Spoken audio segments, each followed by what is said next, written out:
ഈ മീറ്ററിങ് മനസ്സിലാക്കാനായിട്ട് നമുക്കൊരു എക്സ്പെരിമെൻറ്റ് ചെയ്യാം. ഞാനിപ്പോൾ റൂമിൽ ഒരു സൈഡിൽ ബ്രൈറ്റും ഒരു സൈഡ് ഭയങ്കര ഡാർക്കായിട്ടുള്ള ഒരു സിറ്റുവേഷനാണ്. ജനലിൻ്റെ സൈഡ് ഭയങ്കര ഡാർക്കും ഈ പൂവിരിക്കുന്ന സൈഡിൽ ബ്രൈറ്റായിട്ടും കുറച്ച് ഷാഡോ ഒക്കെ വരുന്ന രീതിയിലുള്ള ഒരു സെറ്റിംഗാണ് വെച്ചിരിക്കുന്നത്. ഇപ്പം ഈ പിക്ചറിൽ കാണുന്ന പോലെയാണ് അത് യഥാർത്ഥമായിട്ട് നമ്മളിപ്പോൾ കാണുന്നത്. ഇത് ഓരോ മീറ്ററിങ്ങിൽ വെച്ച് നമുക്ക് ഒരു ഫോട്ടോ എടുത്ത് നോക്കാം എന്താണ് ക്യാമറ വരുത്തുന്ന ചേഞ്ചസ്. അപ്പർച്ചർ മോഡിൽ വെച്ച ശേഷം ബാക്കിയുള്ള സെറ്റിങ്സ് എല്ലാം ഒരുപോലെ വെച്ചിരിക്കുകയാണ്. ഒരു ചേഞ്ചസും വരുത്തില്ല. മീറ്ററിങ് മാത്രമേ ഞാൻ ചേഞ്ച് ചെയ്തുള്ളൂ. ആദ്യം നമുക്ക് ഇത് ഇവാലുവേറ്റ് മീറ്ററിങ്ങിലേക്ക് പോകാം. ഇവാലുവേറ്റ് മീറ്ററിങ്ങിലേക്ക് നമുക്ക് സെറ്റ് ചെയ്തു. അതിനുശേഷം ഞാനെടുത്ത ഫോട്ടോ ഈ സ്ക്രീനിൽ നിങ്ങൾക്ക് കാണാം.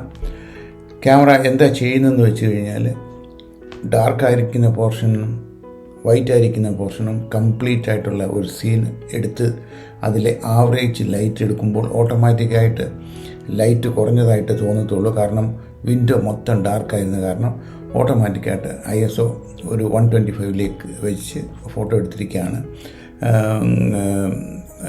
നേരത്തെ ബ്രൈറ്റായിട്ടിരുന്ന പോർഷനിൽ ലൈറ്റ് കുറഞ്ഞു, നേരത്തെ ഡാർക്കായിട്ടിരുന്ന പോർഷനിൽ ലൈറ്റ് കൂടി. ഇതാണ് ഇവാലുവേറ്ററി മീറ്ററിങ്ങിൽ സംഭവിക്കുന്നത്. നെക്സ്റ്റ് പാർഷ്യൽ മീറ്ററിങ്ങിൽ ഞാൻ ബ്രൈറ്റായിട്ടിരുന്ന പോർഷൻ മാത്രമാണ് ഫോക്കസ് ചെയ്തത്. അത് പൂ മാത്രമാണ് ഫോക്കസ് ചെയ്തത്. പൂ ഫോക്കസ് ചെയ്യുമ്പോൾ അതിന് ചുറ്റുമുള്ള ഒരു 10% ഏരിയ മാത്രമേ ക്യാമറ കൺസിഡർ ചെയ്യുന്നുള്ളൂ. ഈ ജനലിൻ്റെ സൈഡിലേക്ക് ക്യാമറ പോകുന്നതേ ഇല്ല. അത് കാരണം ആ ഡാർക്ക്നെസ് അവിടെ മനസ്സിലാകുന്നില്ല. ഇവിടെ ഈ പൂവിൻ്റെ സൈഡിലുള്ള ബ്രൈറ്റ്നെസ് മാത്രം മെഷർ ചെയ്തിട്ട് ലൈറ്റ് സെറ്റ് ചെയ്ത് ലൈറ്റ് കുറവാണെന്ന് കണ്ടു കാരണം ക്യാമറ 250 ISO 250 മാറ്റി ഫോട്ടോ എടുത്തു.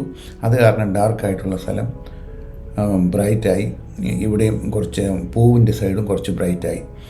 ഈ പാർഷ്യൽ മീറ്ററിങ്ങിൽ it doesn't mean that the picture will be wherever dark it will be dark and wherever light will be there. അങ്ങനെയല്ല. ക്യാമറ നമ്മൾ എവിടെ ഫോക്കസ് ചെയ്യുന്നോ അതിന് ചുറ്റുമുള്ള 10% മാത്രമാണ് മെഷർ ചെയ്യുന്നത്. ഒരു സ്പോട്ട് മീറ്ററിങ്ങിൽ വെച്ച ശേഷം ഞാൻ വിൻഡോ ഫോക്കസ് ചെയ്തു. വിൻഡോ നിങ്ങൾക്ക് കാണാം ഭയങ്കര ഡാർക്കായിട്ടിരുന്ന ഒരു സിറ്റുവേഷനിലാണ്. ആ ഡാർക്കായിട്ടിരുന്ന വിൻഡോ ഞാൻ ഫോക്കസ് ചെയ്തപ്പോൾ ഒരു 3% ഏരിയ മാത്രമേ എടുക്കുന്നുള്ളൂ. ലൈറ്റായിട്ടുള്ള പോർഷൻ ക്യാമറ കാണുന്നതേ ഇല്ല. അത് കാരണം ആ ഡാർക്കായിട്ടിരുന്ന പോർഷനും എൻ്റെ എക്സ്പോഷർ കൂട്ടാനായിട്ട് ISO വളരെ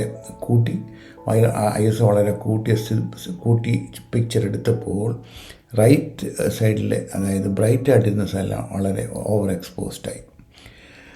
അതാണ് സംഭവിക്കുന്നത്. ഈ സ്പോട്ട് മീറ്ററിങ്ങിൽ ഏത് സ്പോട്ടാണോ നമ്മൾ മെഷർ ചെയ്യുന്നത്, സീനിൻ്റെ സെൻറ്ററല്ല, എവിടെ നമ്മൾ ഫോക്കസ് ചെയ്യുന്നു അതിന് ചുറ്റുമുള്ള 3% ലൈറ്റ് മെഷർ ചെയ്ത് ലൈറ്റ് കുറവാണെങ്കിൽ ക്യാമറ ഓട്ടോമാറ്റിക്കായിട്ട് ലൈറ്റ് എക്സ്പോഷർ കൂട്ടുകയും ലൈറ്റ് കൂടുതലാണെന്ന് തോന്നുകയാണെങ്കിൽ എക്സ്പോഷർ കുറയ്ക്കുകയും ചെയ്യുന്നു. അതായത് സെൻറ്റർ വെയ്റ്റഡ് ആവറേജിൽ ഞാൻ ഫോക്കസ് ചെയ്തത് കംപ്ലീറ്റ് ആയിട്ട് ഈ വൈറ്റ് ജനലിൻ്റെ പോർഷനാണ്. ജനലിൻ്റെ പോർഷനിൽ ഫോക്കസ് ചെയ്ത് ലൈറ്റ് എടുത്തപ്പോൾ ആ ലൈറ്റ് ആവശ്യത്തിന് ലൈറ്റ് ഉണ്ടെന്ന് മനസ്സിലാക്കിയ ക്യാമറ ISO വളരെ കുറച്ച കാരണം ഡാർക്കായിട്ടുള്ള പോർഷൻ കുറേ കൂടെ ഡാർക്കായി. ആ വൈറ്റ് ആയിട്ടിരുന്ന പോർഷൻ കറക്റ്റായിട്ട് നമുക്ക് ആ ജനൽ കറക്റ്റായിട്ട് നമുക്ക് കിട്ടി.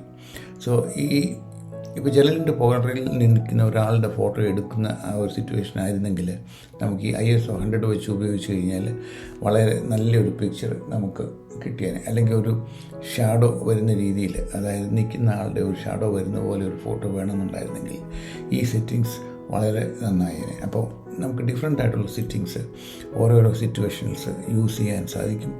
മീറ്ററിങ് മാറ്റുന്നതനുസരിച്ചിട്ട് ക്യാമറ ചെറിയ ചേഞ്ചസ് ഷട്ടർ സ്പീഡിലോ ISOയിലോ വരുത്തും.